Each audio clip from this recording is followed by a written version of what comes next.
Bienvenue dans l'autoproclamé pays de Dieu, God's Own Country.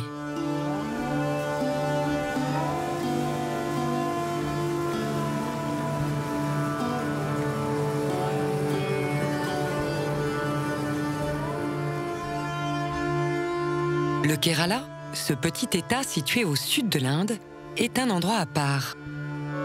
Terre d'histoire, de commerce, de nature et de culture, sanctuaire des traditions vivantes de l'Inde.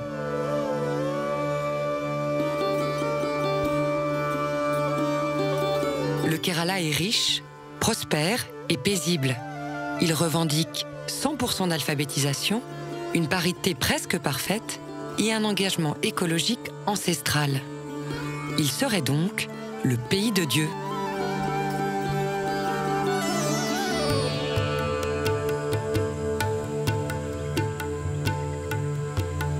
Je décide de partir à la rencontre des hommes et des femmes qui peuplent cette terre bénie. C'est eux qui me révéleront le sens de ce surnom riche de promesses. Les emblématiques backwaters, qui s'étendent sur pratiquement toute la longueur de la côte du Kerala, seront la première étape de ma route.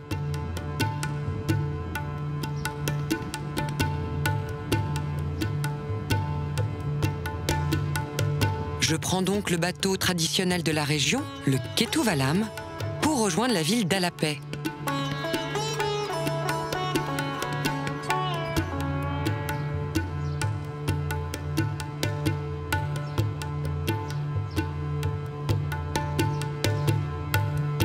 Les backwaters sont un ensemble très complexe de lagunes, de lacs et de canaux, parallèles à la mer d'Arabie et en retrait de la côte de Malabar.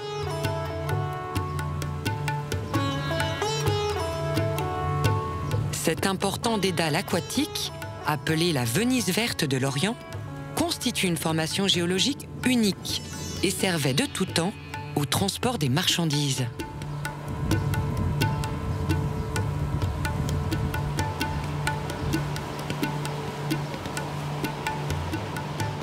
Je m'appelle Arun Kumar. Je travaille dans cette entreprise depuis 10 ans. Je suis conducteur de bateau. Et je fais le tour de cette région appelée Kutanad. On peut se balader partout sur les backwaters avec ces bateaux. Avant, ils servaient à transporter des briques, des matériaux de construction, de la nourriture, des épices et toutes sortes de marchandises venant des provinces reculées jusqu'à Kochi. Maintenant, ils servent pour les balades sur les backwaters.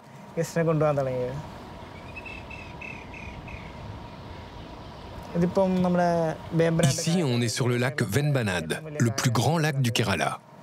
Il fait 2250 km².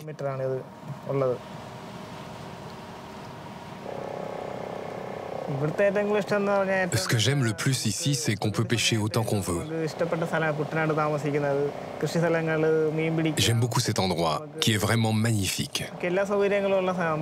Il y a tout ce qu'il faut pour vivre ici. On pêche avec la canne durant la journée et la nuit, on utilise les filets. À partir de 17h30, le lac se remplit de filets et à 5h du matin, on vient les relever. Ici, on pêche un poisson appelé karimine. On le cuit traditionnellement dans une feuille de bananier. C'est la meilleure manière de le préparer. Il y a aussi un petit poisson nommé poulou qui est délicieux. Et les crevettes que l'on trouve ici sont tout aussi délicieuses. C'est vraiment les meilleures. Tous les poissons qui viennent des backwaters sont vraiment particulièrement délicieux. L'alimentation et même la gastronomie ont une place centrale dans la culture locale, qui revendique une cuisine riche et variée. Pour me la faire découvrir, le chef me prépare à bord du bateau un traditionnel et luxueux repas.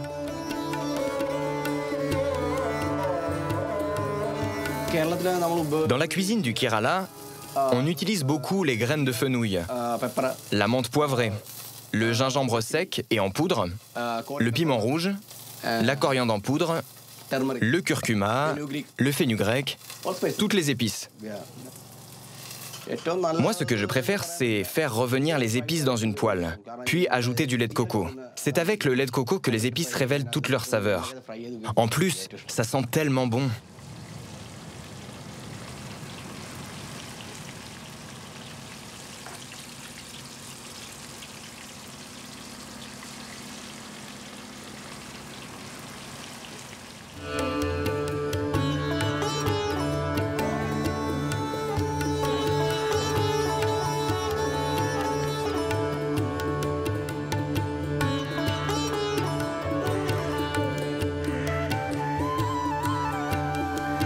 Dans cet entrelac de canaux, baigné d'une grâce infinie, où terre et ciel se confondent, le temps semble s'être arrêté.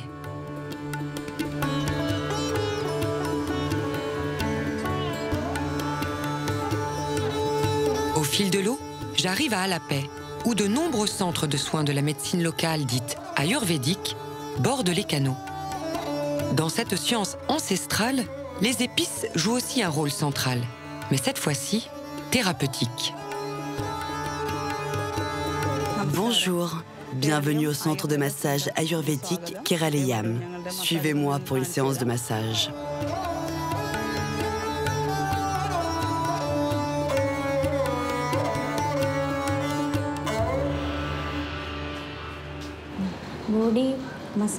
Les massages corporels sont appelés Abhyangam en Ayurveda. Ils permettent à l'énergie de toute personne de bien circuler dans le corps en agissant sur les différents points de pression.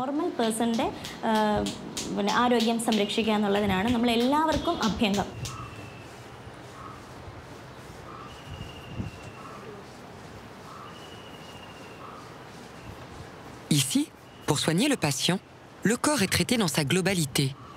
Différentes techniques de massage thérapeutique visent à redynamiser la circulation sanguine, afin que les huiles médicinales utilisées puissent produire leur effet.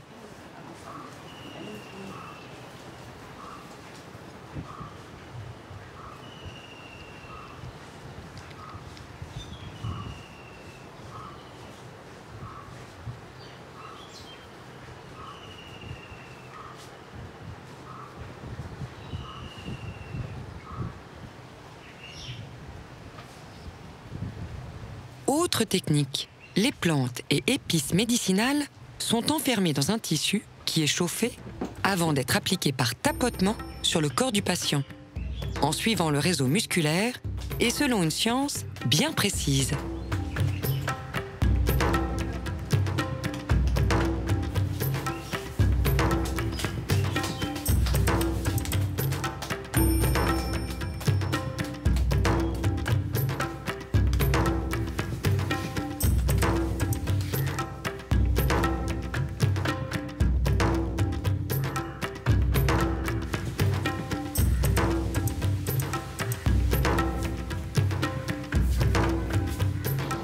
On allonge le patient sur le dos, on lui protège les yeux et on fait des calculs très précis pour définir la hauteur à laquelle on positionne la mèche du Shirodhara et la quantité d'huile qui sera utilisée.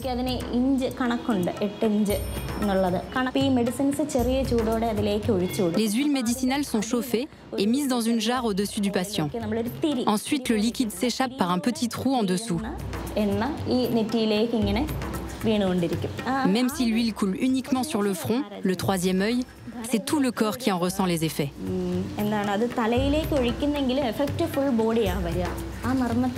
Quand l'huile traverse la peau, elle vient chauffer les points de pression du système nerveux que l'on appelle marma. C'est tout l'équilibre du système nerveux qui se trouve ainsi renforcé. Elle équilibre aussi le système hormonal par son action sur la glande hypophyse qui est stimulée et équilibrée par le flux de l'huile sur le front. Ces techniques permettent une bonne circulation de l'énergie et par conséquent développent les capacités de travail.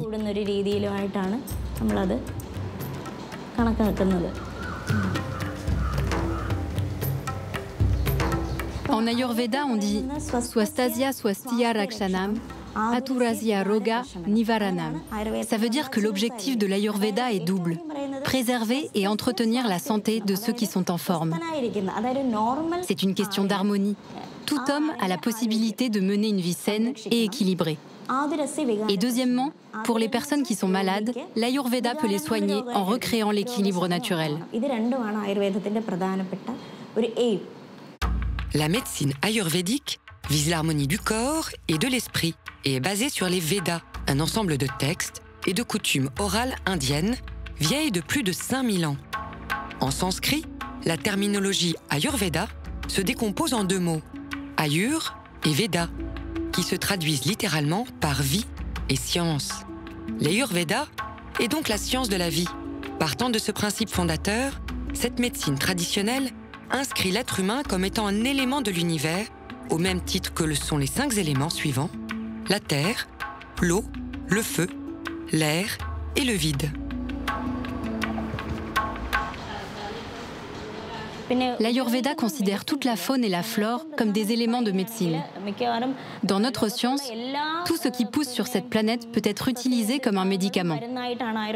Les épices jouent un rôle particulièrement important là-dedans.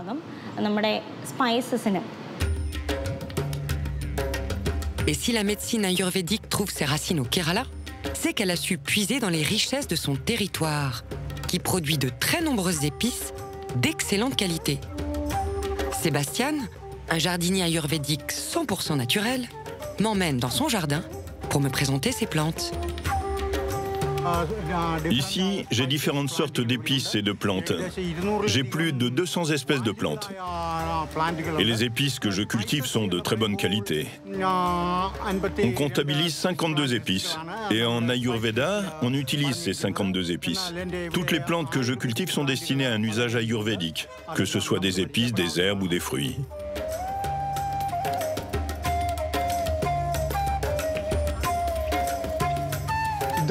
Voici la plante du clou de girofle. La plante a été récoltée, mais on peut voir quelques clous de girofle tout de même. Quand on parle de clous de girofle, c'est surtout le bouton qu'on utilise. Même si on dit que c'est la fleur que l'on prend, c'est en fait le bouton que l'on cueille. On ramasse le bouton et on le fait sécher pendant 3 ou 4 jours. Grâce au soleil, il prend sa couleur, il devient marron, et c'est ça qu'on appelle clou de girofle.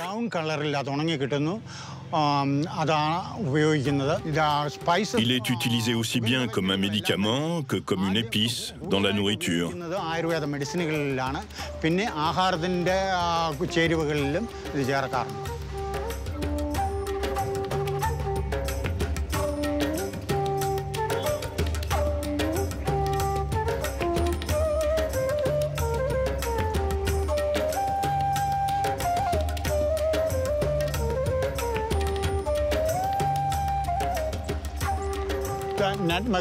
Ceci est une noix de muscade. C'est une noix de muscade de très bonne qualité. On utilise beaucoup la noix de muscade pour tous les problèmes gastriques et contre l'acidité.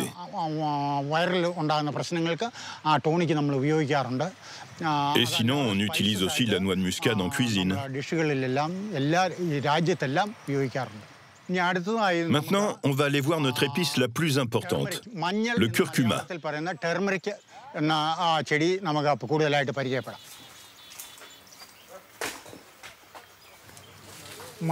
Ceci est une plante du curcuma qui est en train de grandir. Le curcuma est en fait la racine de cette plante, et c'est ce que nous utilisons aussi bien en médecine que dans la nourriture.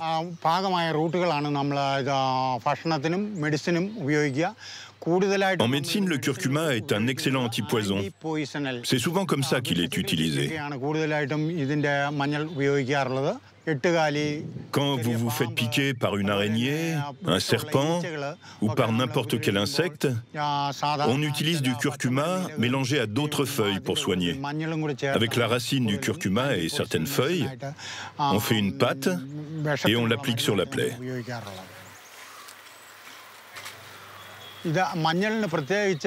Le curcuma est une épice très puissante. Il y a même quelques scientifiques qui disent que c'est un très bon anticancéreux.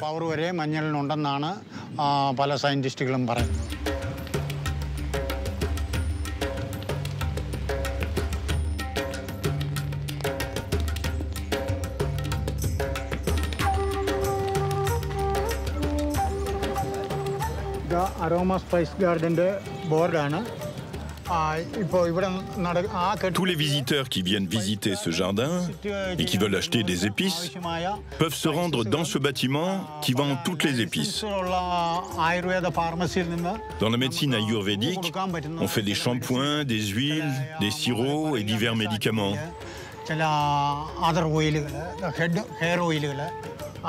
Les médicaments sont réalisés à partir des plantes de mon jardin et vendus dans ce magasin. Ils vendent aussi bien des médicaments tout prêts que les épices brutes.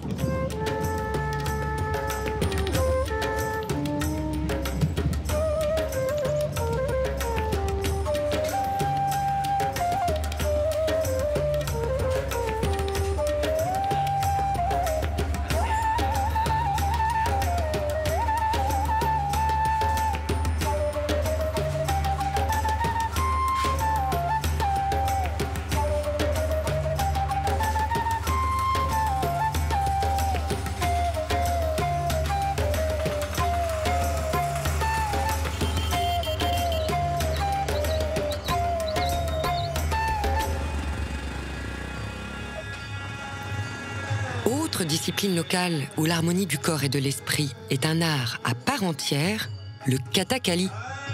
Ce théâtre dansé, originaire du Kerala, est une tradition toujours bien vivante. Partie intégrante de la représentation, en public sur scène et dans une atmosphère religieuse, les acteurs, danseurs, commencent par se maquiller avant de jouer les épisodes les plus célèbres du Mahabharata, du Ramayana et de la vie de Krishna.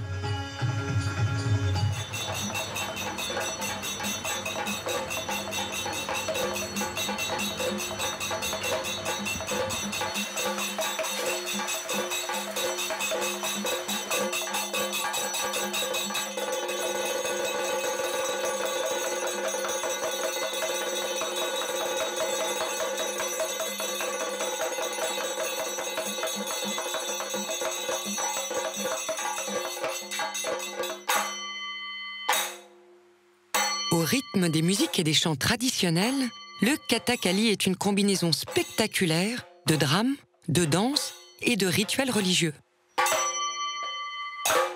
Entièrement muettes, ces performances extrêmement maîtrisées reposent uniquement sur l'expression du visage, des regards et des mains, ou mudras.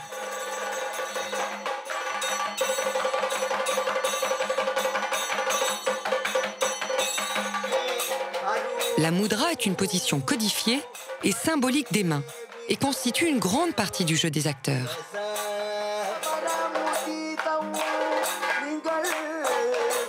Chaque mudra correspond à l'expression d'un sentiment ou d'une situation déterminée. Une combinaison de différentes mudras permet ainsi une infinité d'expressions.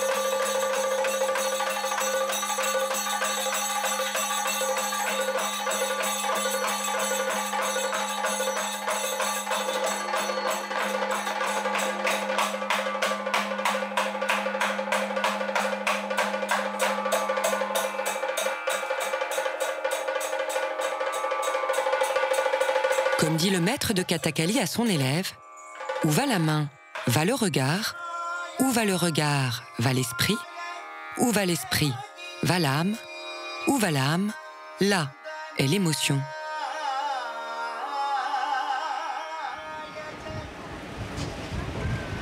Encore étourdi par la puissance presque mystique du Kathakali, je poursuis ma route en quête de l'âme de cet état. Et c'est en train que je quitte à la paix pour rejoindre la grande ville de Kochi.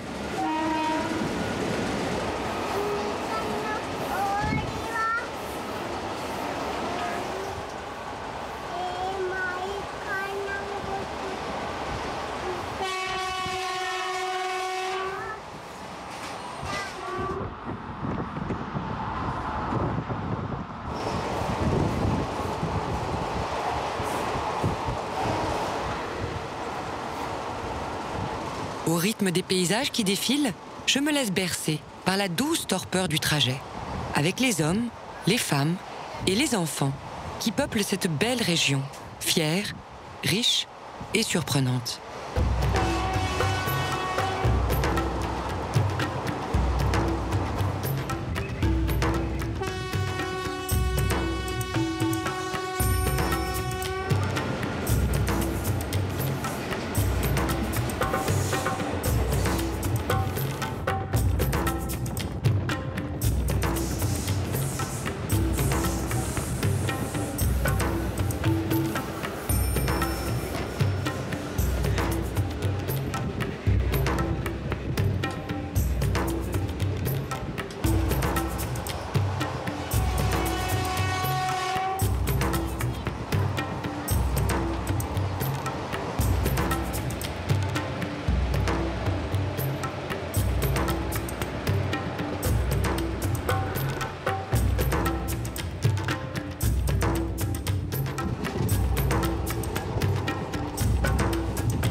Après avoir franchi un pont gigantesque, entre deux bras de mer, les contours de la ville commencent à se dessiner. Très densément peuplée, capitale économique et historique, Kochi est la plus grande ville du Kerala.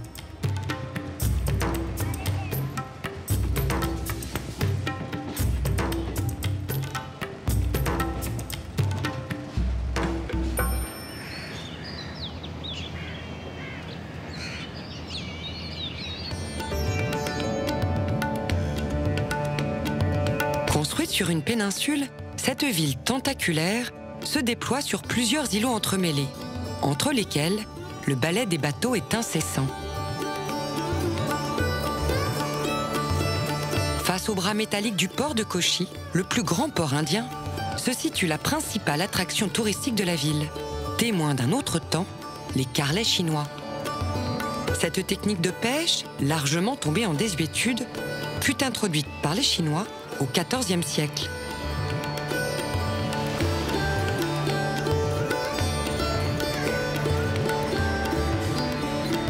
L'ambiance est douce et romantique ce soir sur la croisette qui se remplit de vacanciers venant profiter d'un peu de fraîcheur en famille. Un héritage colonial qui a séduit les Kéralais, toutes générations confondues.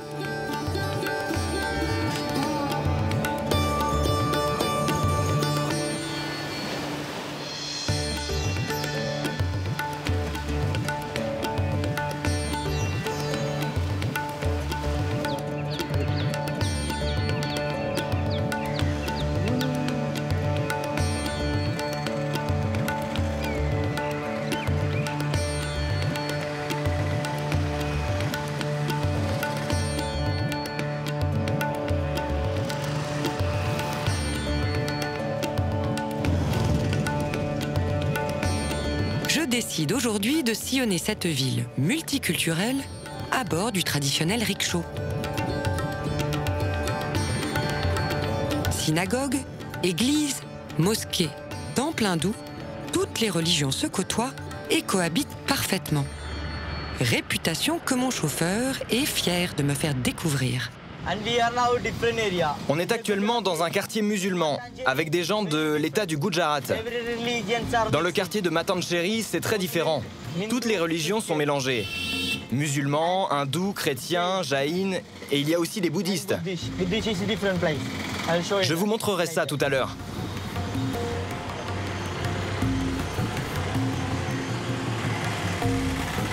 Des dizaines de minarets font face aux clochers monumentaux qui s'élèvent dans le ciel, alors que des petits hôtels dédiés aux croyances locales peuplent les rues. Ici, la ferveur est partout.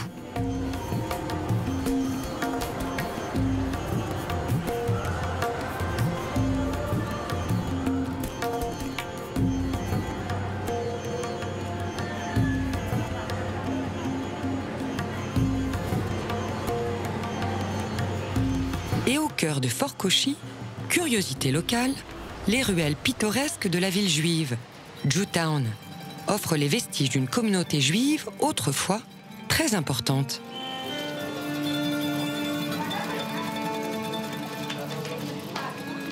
Voilà la synagogue.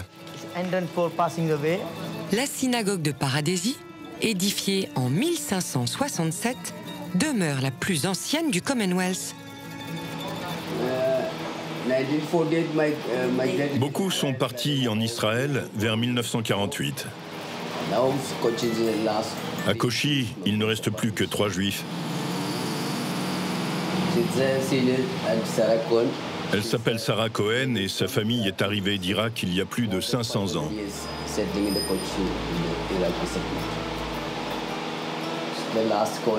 C'est la dernière Cohen à Kochi.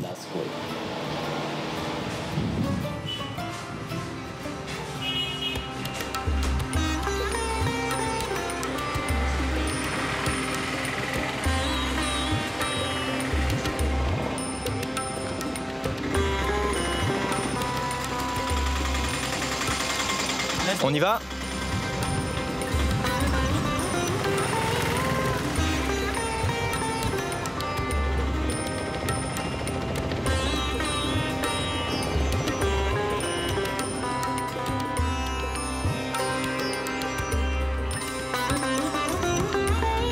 Le temple Jain de Kochi, une confession très ancienne héritée de l'hindouisme, attire aussi de nombreux curieux.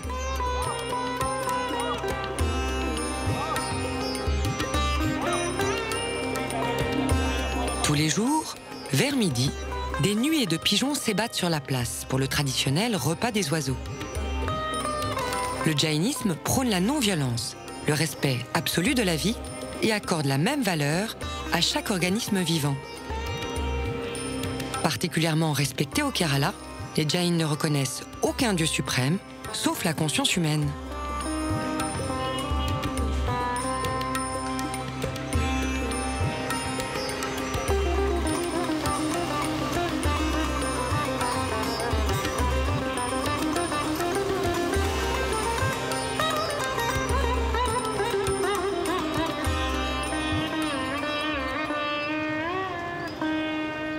Et ce soir, c'est la polyphonie des chants du muezzin qui s'élève aux 4 coins de la ville et qui berce la fin de journée.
Kochi, ou l'art de vivre ensemble, la capitale du pays de Dieu, serait la ville du bien-être et de la paix.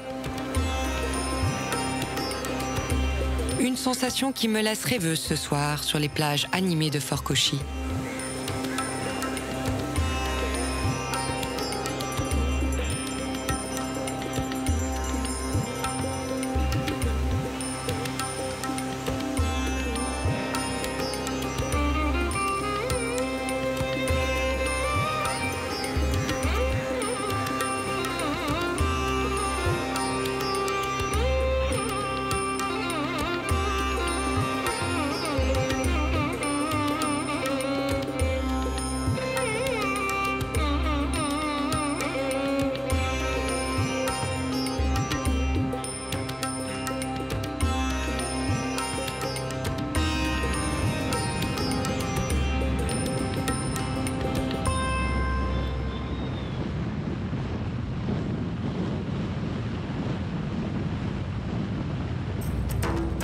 Je quitte la ville de Kochi en direction de Munnar, à 130 km vers l'est.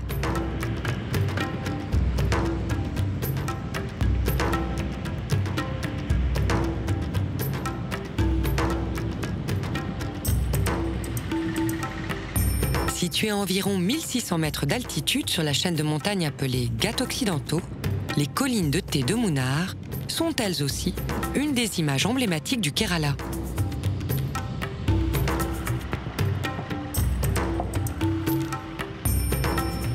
Je poursuis donc ma quête de ce qui fait l'âme de cet État, sur ses sommets, en m'enfonçant dans ces terres riches, aux paysages envoûtants.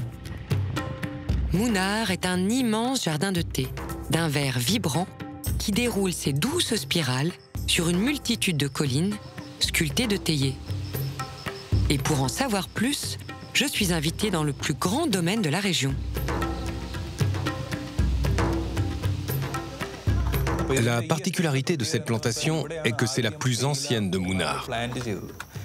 En 1880, c'est à cet endroit précisément que le premier buisson de thé a été planté. L'avantage est qu'on a gardé ces plants de thé très anciens et qu'on continue à bouturer à partir de ceux-ci.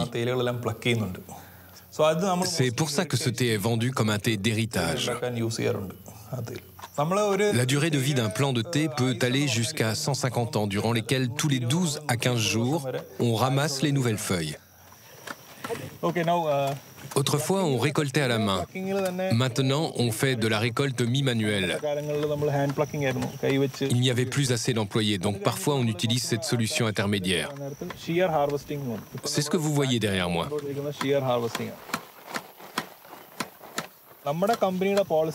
La politique de notre entreprise est de récolter 3 feuilles et un bouton.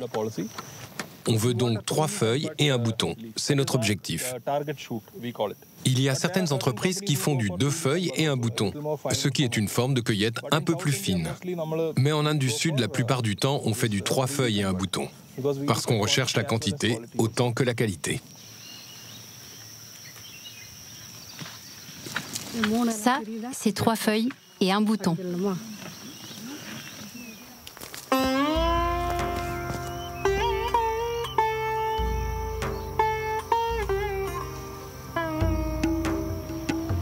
Derrière ces collines de thé, d'autres plantations me tendent les bras sur des centaines de kilomètres. Des champs de cocotiers, de fruits et d'épices à perte de vue.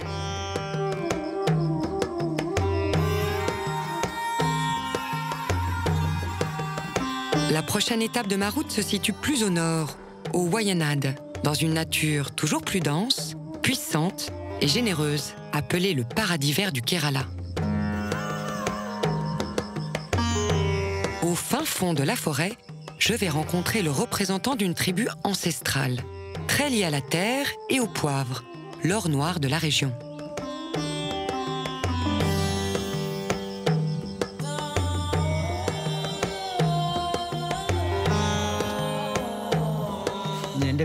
Je m'appelle Cheruvayal Raman.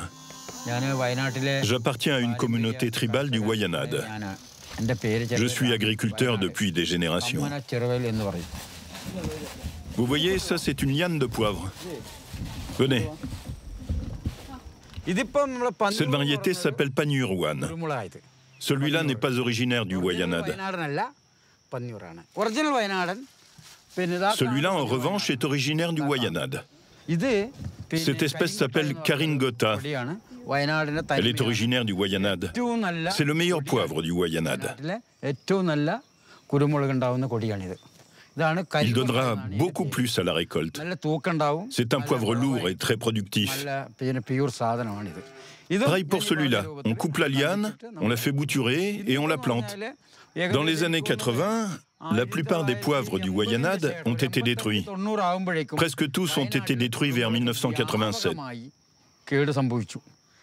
Cette liane a peut-être 15, 20 ou 30 ans maintenant. Des plus anciennes variétés originaires du Wayanad, il n'y en a presque plus. Les anciens poivres n'existent plus, ils sont en voie d'extinction. Il ne reste que très peu de ces anciennes graines sur mon terrain. L'Inde a dû miser sur une agriculture très intensive, au détriment des cultures et des espèces locales. En effet, juste après son indépendance, l'Inde ne parvenait pas à nourrir sa population grandissante. Le pays a donc lancé la Révolution verte, un vaste programme favorisant une agriculture à haut rendement. En 2000, l'autosuffisance alimentaire du pays est atteinte. Cependant, cette réussite s'accompagne d'un constat bien amer. De graves problèmes environnementaux et des niveaux de pollution records dus à l'utilisation massive de pesticides et d'OGM. La baisse des prix agricoles qui a ruiné bon nombre de paysans les a poussés au surendettement et a engendré un nombre inquiétant de suicides d'agriculteurs. Aujourd'hui, une seconde révolution verte est défendue par des courants alternatifs, favorisant une agriculture durable et biologique.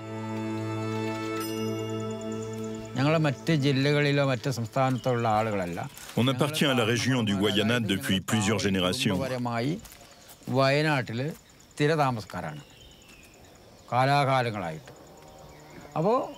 Nous poursuivons les mêmes méthodes d'agriculture que nos ancêtres.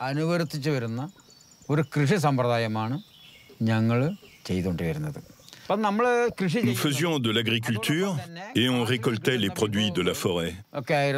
Avant, c'est ça qui nous nourrissait et nous faisait vivre. À l'époque, les cultures et les produits naturels des forêts nous suffisaient pour vivre. Même si aujourd'hui il y a des nouveautés technologiques, j'essaie de garder un mode de vie et une agriculture raisonnée, et ces anciennes méthodes pour la culture des graines. On a déjà perdu plein de variétés de graines. Depuis la Révolution verte, on a perdu cette ancienne façon de cultiver, de produire des œufs, des légumes, des plantes.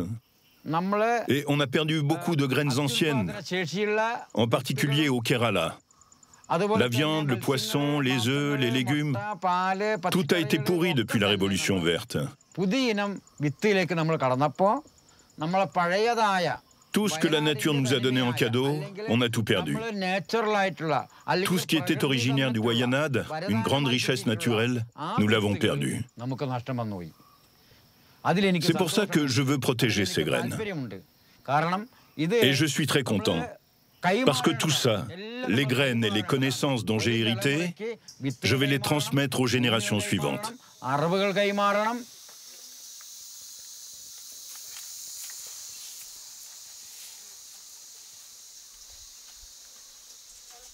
De cette façon, tous les produits, mais spécialement les graines, si on les cultive naturellement, les hommes n'auront pas de problème. Ils ne produiront pas de dommages pour le corps humain ou pour la nature. Si vous cultivez en respectant la nature, sans pesticides et de manière organique, aucun mal ne sera fait ni à la nature, ni aux gens qui mangent vos produits. Si dans le Wayanad vous cultivez correctement, sans pesticides, sans engrais, uniquement avec des choses organiques, le poivre, le gingembre, le café et le curcuma, ils seront les meilleurs du monde.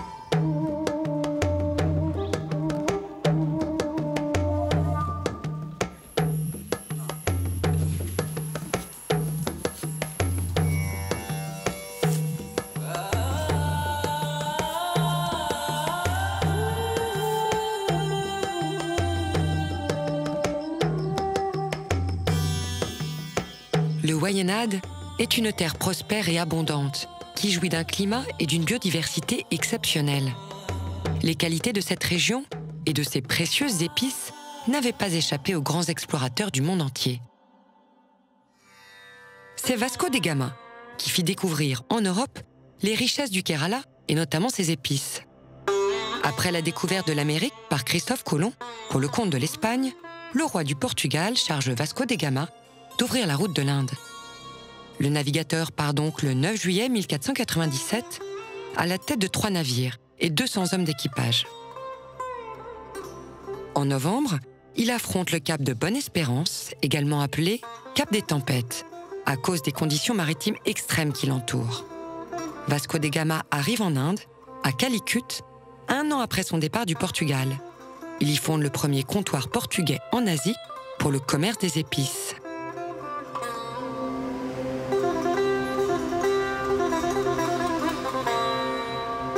C'est donc à l'endroit même où Vasco de Gama accosta que se poursuit ma route dans la jolie station balnéaire fréquentée de Calicut.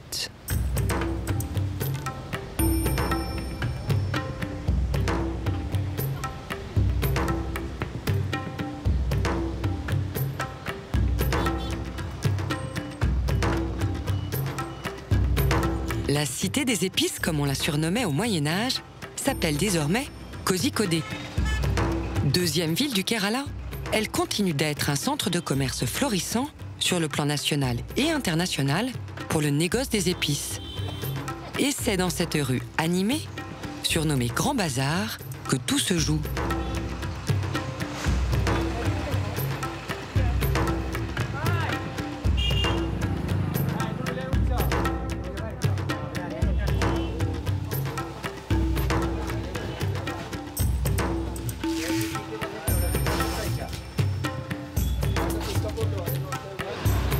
Que ce soit aux grands cultivateurs produisant pour le marché international ou aux petits producteurs vendant le fruit de sa récolte familiale, les grossistes achètent ici à bon prix les épices de la région.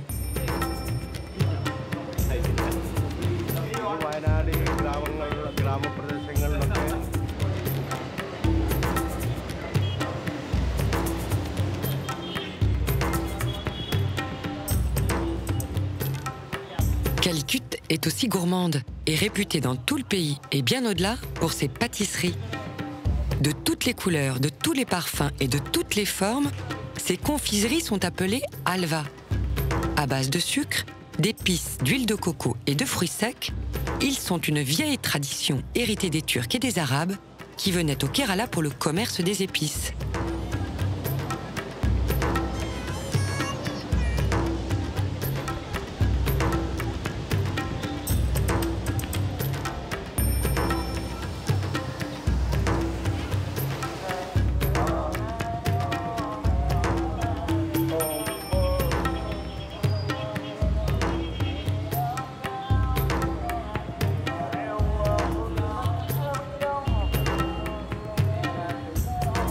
Et cette ville surprenante abrite une des principales écoles de Kalari, un art martial ancestral originaire du Kerala, dont les maîtres sont à la fois guerriers et médecins. Je suis invitée à m'initier à cet art très complet qui associe exercice physique, maniement des armes et pratique de la méditation.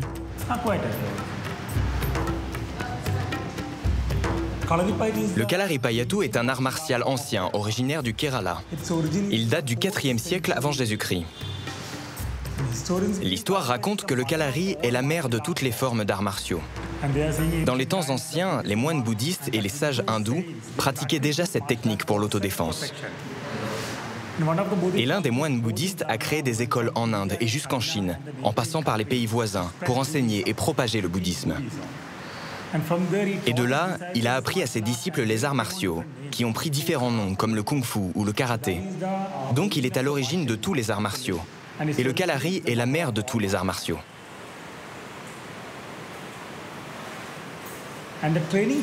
L'enseignement du Kalari se compose en 3 étapes principales. La première étape est Meitari, pour apprendre à contrôler son corps. Ainsi, les étudiants pratiquent différentes sortes d'exercices pour le corps, de concentration, de souplesse, de musculation, de force, en s'inspirant des postures des animaux.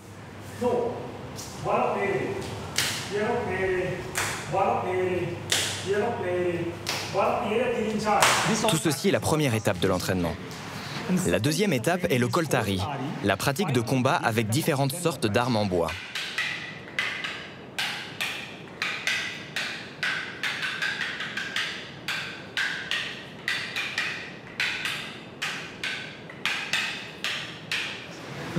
Elles vont de 45 à 180 cm. Ainsi, les élèves s'entraînent à différentes techniques d'attaque et de défense. Après, ils arrivent aux armes métalliques. C'est la 3e étape de l'entraînement. Ça s'appelle Ankatari. Ils s'entraînent avec différentes formes d'armes en métal.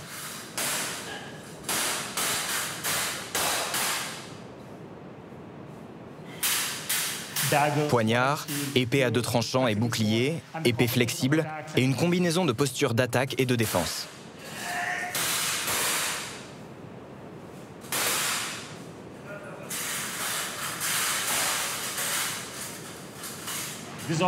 Tout ceci est donc la 3e étape de l'entraînement.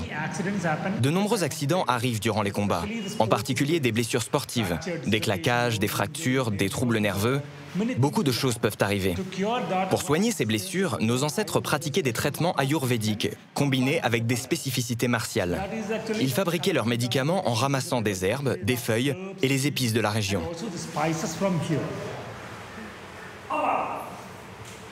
Ces étudiants, à partir de 6 ans, apprennent à la fois les gestes qui tuent et ceux qui sauvent. Car celui qui donne la mort doit être capable de guérir.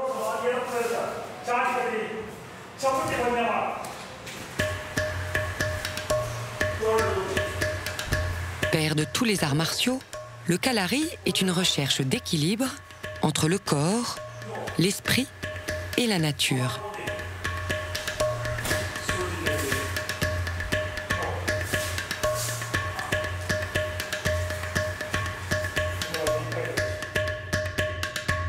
Dernière et ultime étape de mon voyage, Trishur.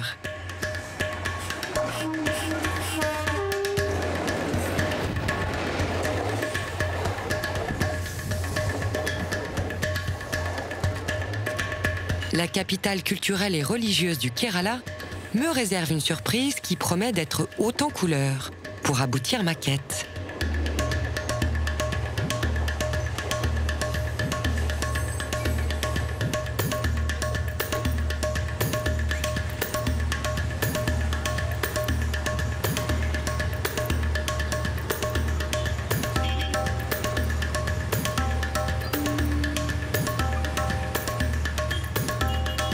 Aujourd'hui se déroule le 3e et dernier jour du Trishur Puram, grand festival à la fois religieux et culturel ayant lieu annuellement.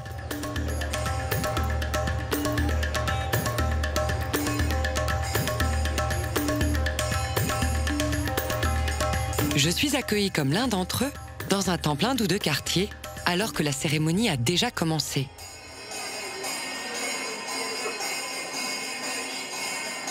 Je me laisse entraîner dans les rituels par les fidèles qui souhaitent me faire bénéficier, moi aussi, de l'aura du moment.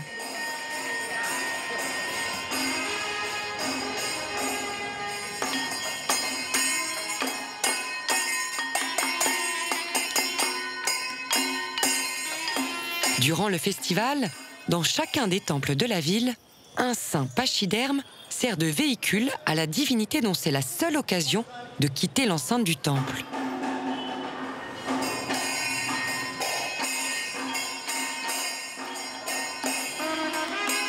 Escorté par des musiciens, l'éléphant doit tourner 3 fois autour du temple avant de pouvoir sortir dans la rue, se mêler à la foule.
Les généreux habitants de cette terre bénie qu'est le Kerala m'ont chacun donné des clés pour comprendre les raisons de ce surnom riche de promesses, le pays de Dieu. Au Kerala, tout semble uni et ne formait qu'un tout. L'homme et la nature et la science est l'art est le corps est le sacré. En voyant partir ces improbables éléphants roses au milieu des familles ravies, dans cette ville bariolée, entre ivresse et volupté, je confirme que je suis bien au pays de Dieu.